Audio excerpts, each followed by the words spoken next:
दोस्तों, अगर किसी अनजान जगह पर कुछ अजनबी लोग आपका पीछा करने लगे तो आपको तुरंत ही एहसास हो जाएगा कि मामला सामान्य नहीं है। शायद आप वहां से भागने की कोशिश करेंगे, किसी सुरक्षित जगह पर पहुंचने की कोशिश करेंगे या फिर पुलिस की मदद लेंगे। लेकिन ज़रा सोचिए, अगर आपके पीछे इंसान नहीं बल्कि 13 कौवे पड़ जाएं, तो क्या आप उन्हें खतरा समझेंगे? शायद नहीं। शुरुआत में आप इन्हें एक मामूली संयोग समझकर नज़रअंदाज कर देंगे, लेकिन जब आपको यह एहसास होगा कि वो कौवे आपका पीछा किसी वजह से नहीं बल्कि आपकी मौत का इंतज़ार करते हुए कर रहे हैं, तब तक शायद बहुत देर हो चुकी होगी। दोस्तों, आज की कहानी ऐसी ही रहस्यमयी और रोंगटे खड़े कर देने वाली घटना पर आधारित है जिसने आलोक की ज़िंदगी हमेशा के लिए ख़त्म कर दी। इसलिए आप इस पूरी घटनाक्रम को जानने के लिए इस कहानी के अंत तक बने रहें। तो चलिए शुरू करते हैं आज की इस डरावनी भूतिया कहानी को। दोस्तों, ये तब की घटना है जब चेन्नई को मद्रास कहा जाता था। उन्हीं दिनों में वहीं के एक कारखाने जो कि गाड़ियों के स्पेयर पार्ट्स बनाती थी, उसमें सुपरवाइज़र के तौर पर काम कर रहा था।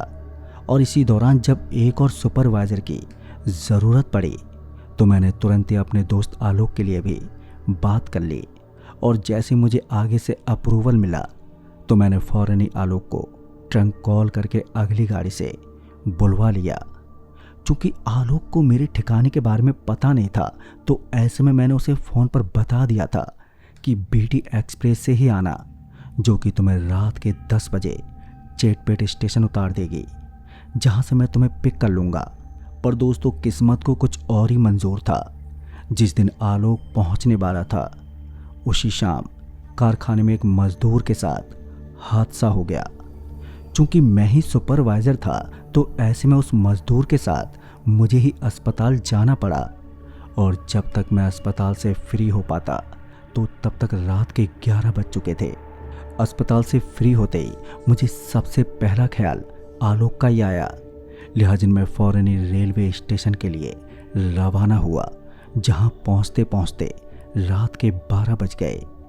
चेटपेट स्टेशन चूँकि एक छोटा सा स्टेशन था, तो ऐसे में सूरज ढलते ही यहाँ खामोशी पसर जाती थी। तो यहाँ की हवा में झिंगुरों की आवाज़ और पत्तों की सरसराहट गूंजती हुई साफ सुनाई देती थी। जैसे ही मैं स्टेशन के प्लेटफार्म पर पहुंचा तो आलोक मुझे वहीं के एक बेंच पर बैठा हुआ नजर आया। उस वक्त आलोक के अलावा वहां दूसरा कोई मौजूद ही नहीं था। दोस्तों, मैं आलोक को आवाज़ देते हुए उसकी तरफ बढ़ा, पर पता नहीं क्यों आलोक मेरी आवाज़ सुनकर भी किसी बात का रिएक्ट ही नहीं कर रहा था।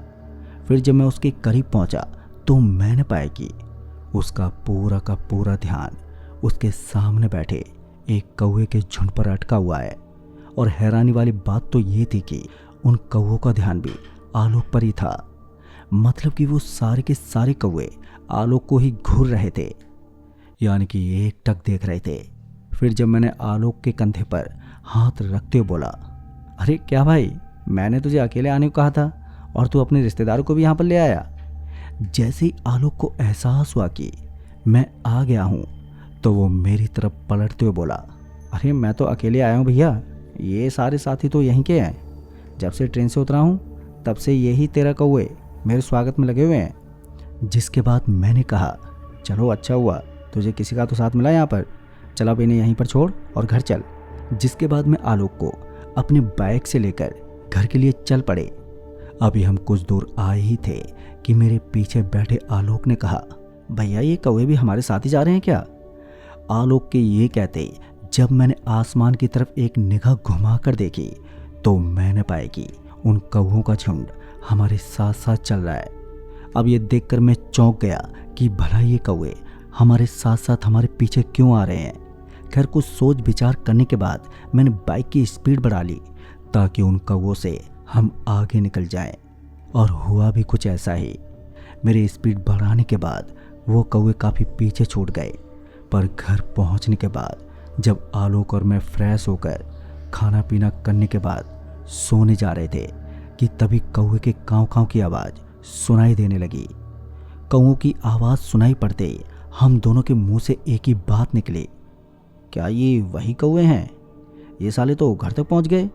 फिर जब आलोक ने खिड़की से बाहर झांका तो पाया कि वो 13 कौवे ही घर के ऊपर मंडरा रहे हैं। दोस्तों, उन कौवों को घर के ऊपर मंडराते हुए देख आलोक थोड़ा डर गया, क्योंकि कौवों का इस तरह से पीछे पड़ जाना इस ओर इशारा करता है कि कुछ बुरा होने वाला है। और यही बात जब आलोक ने मुझसे कही तो मैंने उसे बात टालने के लिए हंसी में कह दिया कि इनके बारे में इतना मत सोच, ये कुछ देर के बाद इन कौवों का प्यार तेरे लिए खत्म हो जाएगा। तू आराम कर, तुझे सुबह फैक्ट्री भी जाना है। जिसके बाद मैं तो कुछ देर के लिए सो गया और जब मैं सुबह उठा तो मैंने पाया कि आलोक अभी तक जगा हुआ है। उसकी लाल आंखें साफ बता रही थी कि मतलब कि वो रात भर सोया नहीं है। और जब यही सवाल मैंने आलोक से करते हुए पूछा, अरे क्या हुआ आलोक, तू सोया नहीं रात को? तो आलोक थकी हुई जुबान में जवाब देते हुए बोला, क्या भैया, उन कौओं ने सोने ही नहीं दिया रात भर। वो सभी काँव काँव करते रहे, जिस वजह से मुझे रात भर नींद ही नहीं आई। अब जाके सब शांत हुए हैं। आलोक के ये कहते ही मैंने सवाल करते हुए पूछा, अच्छा तो ये बता, फिर तू आज कारखाने में जा पाएगा भी या नहीं? जिस पर आलोक ने कहा, हाँ कारखाने तो जाऊंगा पर काम नहीं कर पाऊंगा भैया। आलोक के ये कहते ही मैंने कहा, ठीक है तो जल्दी से तैयार हो, फिर निकलते हैं। आलोक के तैयार होने के बाद हम कारखाने के लिए निकल गए, जहां मैंने आलोक को अपने सीनियर मैनेजर से मिलकर काम की सारी बात करा दी। साथ ही काम समझाते हुए कारखाने का मुआयना भी करवा दिया, क्योंकि मेरी ड्यूटी लगी थी। तो ऐसे में मैंने आलोक को अपनी बाइक देते हुए कहा, एक काम कर, तू घर जाकर आराम कर ले और शाम को लेने आ जाइयो। आलोक के जाने के बाद मैं तो अपने काम में लग गया। आज मुझे उस मरीज को देखने भी जाना था, जिसे कल मैंने अस्पताल में भर्ती कराया था और उसकी रिपोर्ट मैंने मैनेजर को देनी थी। लिहाजन कारखाने में आज का काम समझाकर मैं अस्पताल के लिए निकल गया, जहां उस बेचारे मजदूर से मिलने के बाद मैं डॉक्टर से मिला। फिर डॉक्टर से मिलने के बाद मैं वापस कारखाने आ गया। फिर दिन भर का काम निपटाने के बाद जब छुट्टी हुई तो मैं आलोक का वेट करने लगा। धीरे धीरे समय भी गुजरता रहा पर आलोक नहीं आया, और जब मुझे लगा कि आलोक शायद थकावट के चलते सोता ही रह गया है तो मैंने बस से जाना ही ठीक समझा। फिर जब मैं घर पहुंचा तो मैंने पाया कि घर के बाहर बाइक नहीं है और दरवाजे पर भी ताला लटका हुआ है। मतलब कि आलोक मुझे लेने के लिए निकल गया था, फिर वो पहुंचा क्यों नहीं?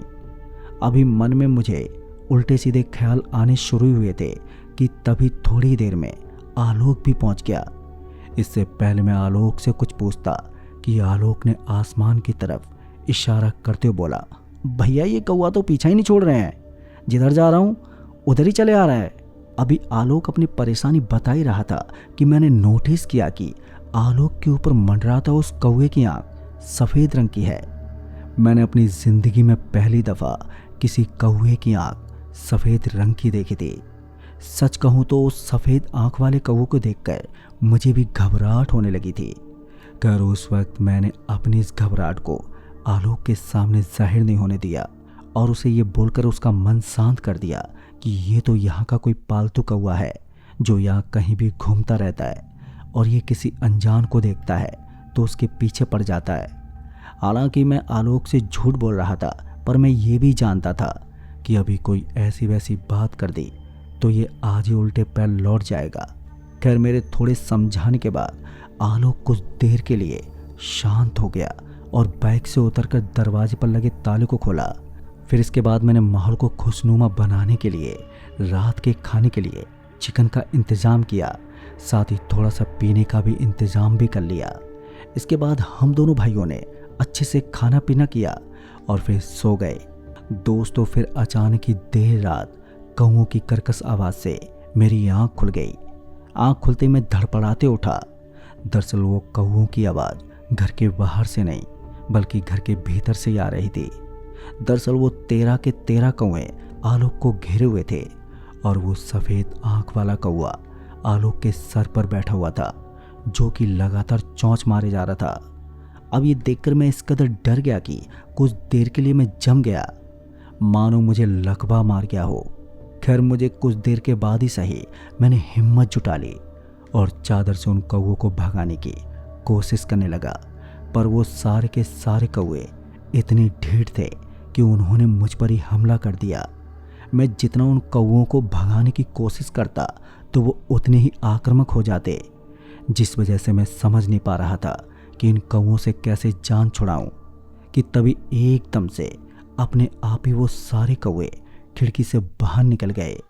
दोस्तों, उन कौवों के वहां से जाते ही मैं आलोक के पास गया और उसे उठाने की कोशिश करने लगा, पर आलोक था कि उठने का नाम ही नहीं ले रहा था।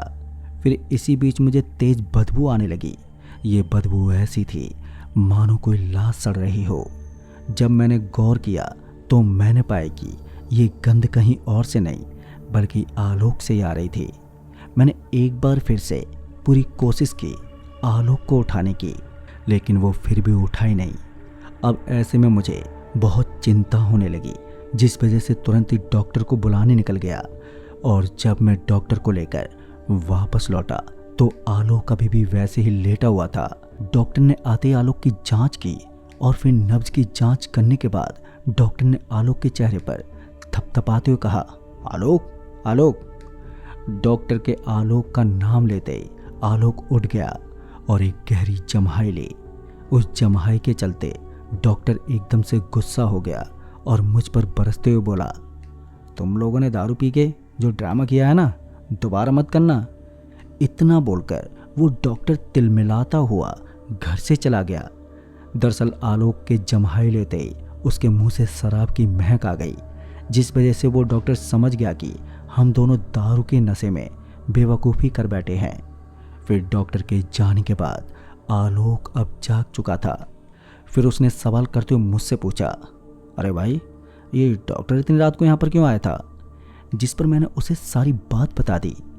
पर मेरी बात पर चौंकने की बजाय आलोक ने हंसते हुए कहा, अरे यार ठीक है, ऐसा ही सपना मैं भी देख रहा था, पर फ़र्क बस इतना है, वो सारे कौवे तेरे को घेरे बैठे हुए थे और मैं तुझे बचाने की कोशिश कर रहा था। दोस्तों, इस घटना के बाद मुझे लगने लगा था कि इन कौवों का यूं पीछे पड़ जाना कोई साधारण बात नहीं है। कुछ तो बात थी जिसकी वजह से ये कौवे पिछले 2 दिनों से हमारी जान ही नहीं छोड़ रहे थे। पर क्या ये ही पता लगाने के लिए मैं अगली सुबह ही आलोक को लेकर सीएन अन्नादुरई से मिलने निकल गया।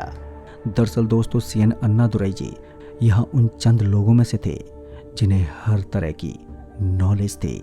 यहाँ तक कि यहाँ के लोकल्स का मानना था कि सीएन अन्नादुरई जी के अंदर कई लोगों की आत्मा कैद है और वो इन्हीं आत्माओं के ज़रिए से लोगों की समस्याओं को चुटकियों में सुलझा देते हैं। वैसे तो मैं पहले कभी उनसे मिलने नहीं गया था, पर उनके किस्से अक्सर सुनने को मिल जाते थे। उनके इन्हीं किस्सों के चलते मुझे लगा कि हमारी एक कौवा वाली परेशानी का हल उनके पास ज़रूर होगा। और इसी उम्मीद के साथ जब मैं आलोक के साथ सीएन अन्नादुरई जी के घर पहुंचा तो पहले तो उनके लोगों ने हमें गेट पर ही रोकते हुए कहा, सीएन अन्नादुरई जी आपसे कुछ देर में मिलेंगे। सच कहूँ तो उस वक्त मुझे बहुत ही बुरा लगा, क्योंकि उस वक्त और भी कई लोग उनसे मिलने आ रहे थे, पर उन्हें गेट पर रोका नहीं जा रहा था। करीब आधे घंटे पर गेट पर खड़े रहने के बाद भी सीएन अन्नादुरई जी ने हमें अंदर नहीं बुलाया, तो आलोक और मैंने घर लौटने का फैसला कर लिया। और जैसे हम वहाँ से जाने के लिए पीछे पलटे तो वैसे ही पीछे से किसी ने हमें आवाज़ देते हुए कहा, अरे कहाँ चले बिना मिले। अब ये सुनते ही हम रुके और जब पीछे पलट कर देखा तो व्हील चेयर पर एक बेहद ही कमज़ोर बूढ़ा आदमी दिखा।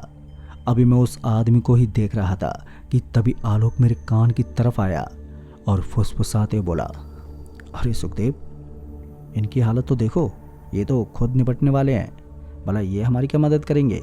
अभी आलोक ने इतना ही कहा था कि तभी व्हील चेयर पर बैठा वो बुजुर्ग आदमी हंसते बोला, बेटा तुम मेरी चिंता मत करो, अभी मेरे पास काफ़ी लंबा वक्त है, पर तुम्हारे कुछ ही दिन बचे हैं।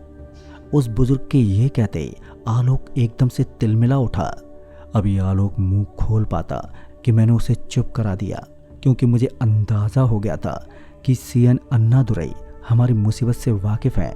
इसलिए उन्होंने सीधे सीधे आलोक को चेतावनी दे दी, जिसके बाद मैंने उनसे कहा, आपको तो सब पता है, आप बस इस मुसीबत से आलोक को बचा लो।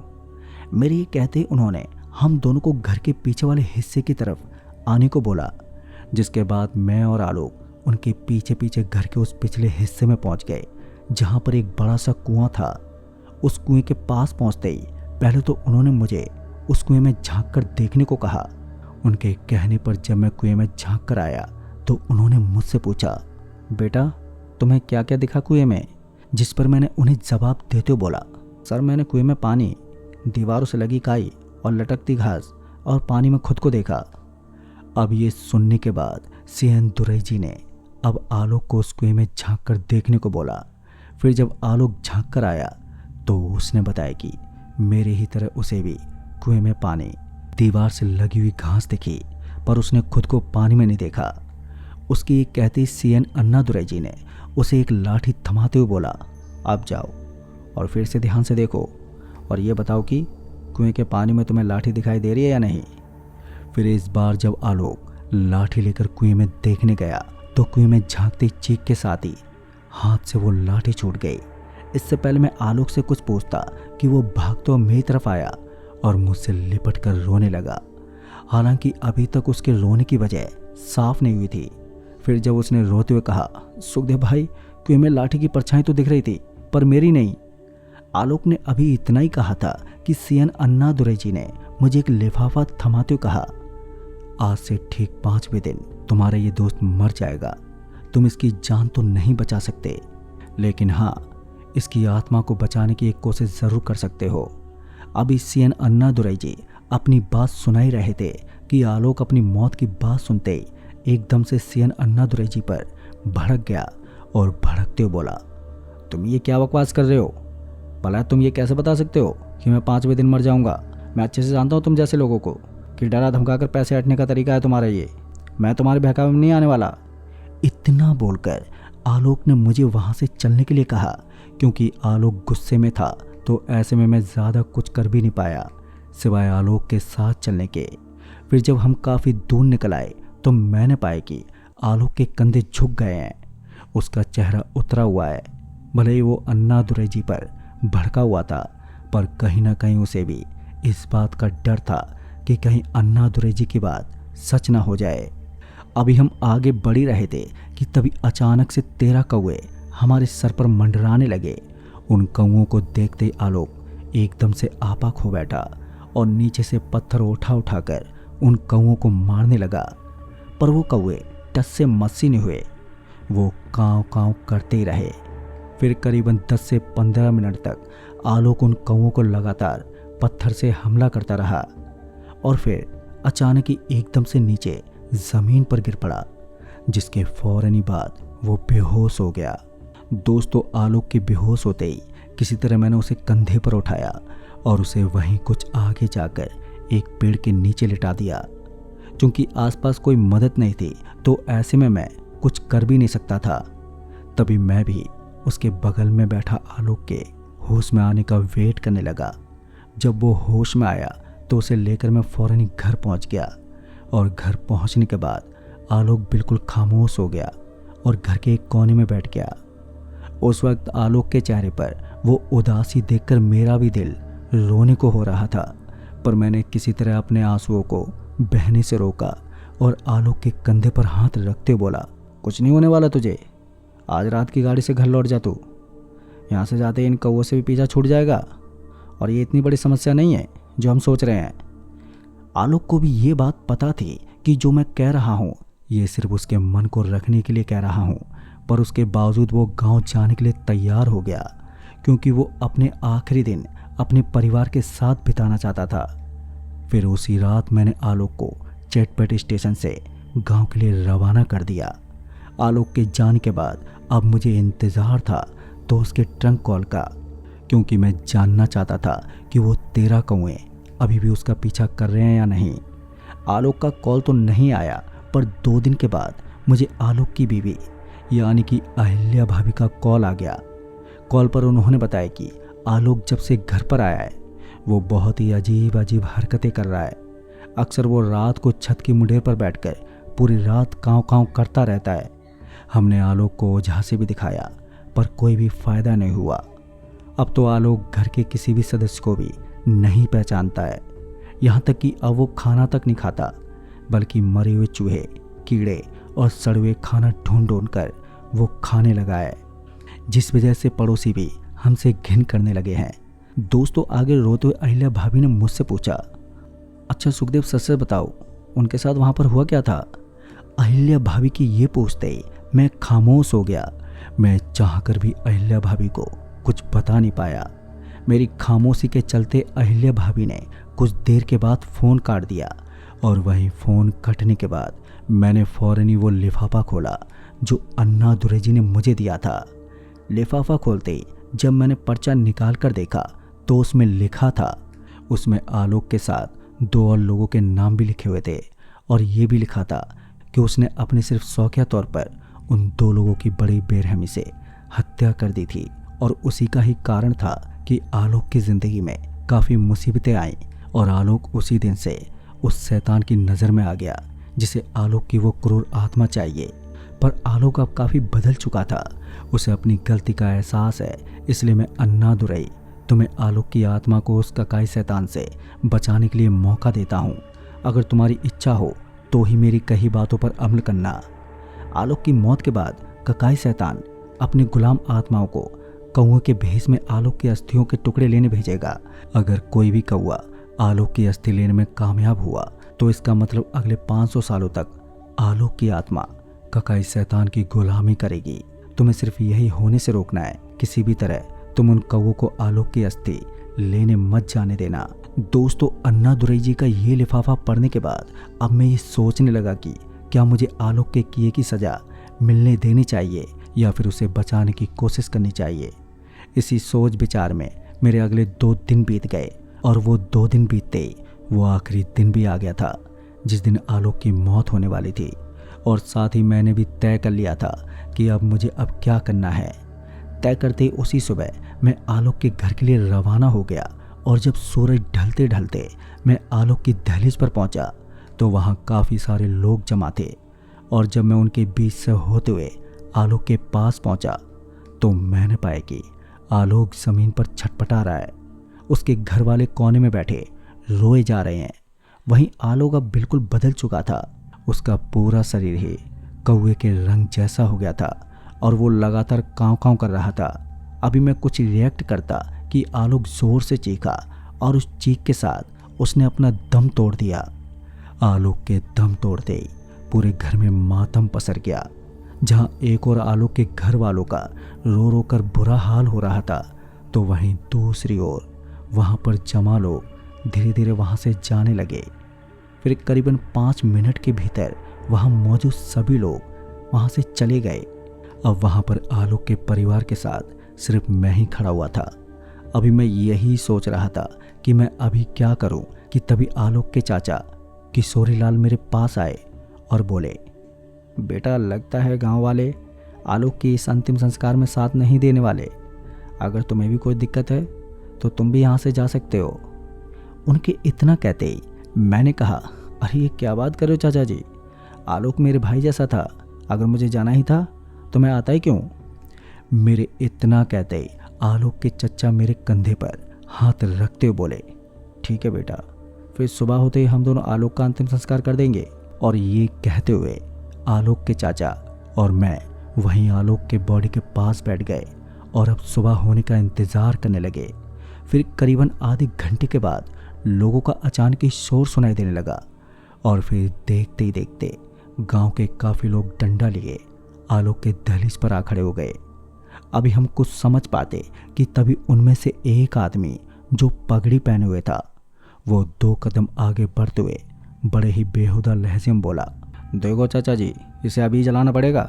अगर तुम इसे अभी नहीं जलाओगे तो हम इसे यहीं पर फूंक देंगे। दोस्तों, ये सुनते ही मैं गुस्से से तिलमिला उठा और अभी मैं उस आदमी को उसकी औकात दिखाता कि तभी चाचा जी ने मेरा हाथ पीछे खींचते हुए खुद आगे निकल गए और उस आदमी के आगे हाथ जोड़ते बोले, मुखिया जी इतना जुल्म मत करो, रात के वक्त भला कैसे जला सकते हैं हम उसे, सुबह होने तक का तो इंतज़ार करो। पर वो आदमी यानी कि मुखिया चाचा की एक बात नहीं मान रहा था, बल्कि उसके उलट और भड़कते हुए बोला, लगता है तेरे को मेरी बात समझ में नहीं आई, तो ले अब भुगत। दोस्तों, इतना बोलते हुए उसने वहां पर जमी भीड़ की तरफ इशारा किया और इशारा करते ही उस भीड़ से कुछ लोग निकल कर आए और आलोक के शरीर पर मिट्टी का तेल डालकर फौरन ही आग लगा दी और फिर हम कुछ कर भी नहीं पाए। देखते ही देखते आलोक धूं धूं करके जलने लगा। अभी मैं उन लोगों की हैवानियत देख ही रहा था कि तभी अचानक ही वहाँ पर बहुत सारे कौवे आ गए और उन कौवों को आलोक के ऊपर मंडराता देख वहाँ पर वो जमा भीड़ एकदम से घबरा गई, जिसके चलते वो सभी तुरंत ही वहाँ से भाग खड़े हुए। उन कौवों को आसमान में मंडराता देख मैं समझ गया कि अब मुझे क्या करना है। लिहाजा मैंने चाचा जी से कहा कि अब किसी तरह से चिता में लगी आग को किसी तरह बुझने नहीं देना है। इसलिए हम दोनों ने मिलकर लकड़ियां इकट्ठा की और उसी रात पूरी तरह से आलोक के शरीर का अंतिम संस्कार कर दिया। हालांकि ये अंतिम संस्कार पूरी तरह से अनुचित था, पर हमारे पास कोई चारा भी नहीं था। दोस्तों, अभी आलोक की चिता गर्म ही थी और वो कौवे भी वहीं पर मंडरा रहे थे, मानो वो चिता के ठंडे होने का इंतजार कर रहे हों, जिससे मैं समझ गया कि ये बिना हड्डी लिए नहीं जाने वाले। लिहाजा मैंने फौरन ही चाचा से 2 बड़ी मशालें तैयार करवाईं और हम दोनों आलोक के आसपास ही वो मसाले लेकर घूमते रहे जब तक कि वो कौवे वहाँ से चले नहीं गए। उन कौवों के जाने के बाद अब तक चिता भी ठंडी हो गई और सूरज भी निकल आया था, जिसके बाद हमने चिता से हड्डियाँ निकाली और उनका नदी में विसर्जन कर दिया। और इस तरह से हमने उस ककाई शैतान से आलोक की आत्मा को बचा लिया। पर इस घटना ने आलोक के परिवार को बुरी तरह से तोड़ दिया था, साथ ही मेरे लिए उस दुनिया के दरवाजे खोल दिए जिन पर आप और हम विश्वास ही नहीं करते। आलोक के जाने के बाद सवाल तो कई थे, पर उनका जवाब खोजने का रास्ता उतना ही खतरनाक था जितना कि आलोक का जान बचाना।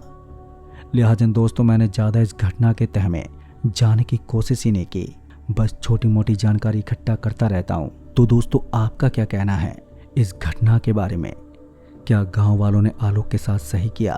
अपनी राय नीचे कमेंट बॉक्स के माध्यम से ज़रूर दें। साथ ही कहानी पसंद आई हो तो वीडियो को शेयर और लाइक ज़रूर करना। तो मैं आपका दोस्त राजकुमार जल्द ही मिलूँगा ऐसी एक और डरावनी भूतिया कहानी के साथ। तब तक के लिए बाय एंड टेक केयर।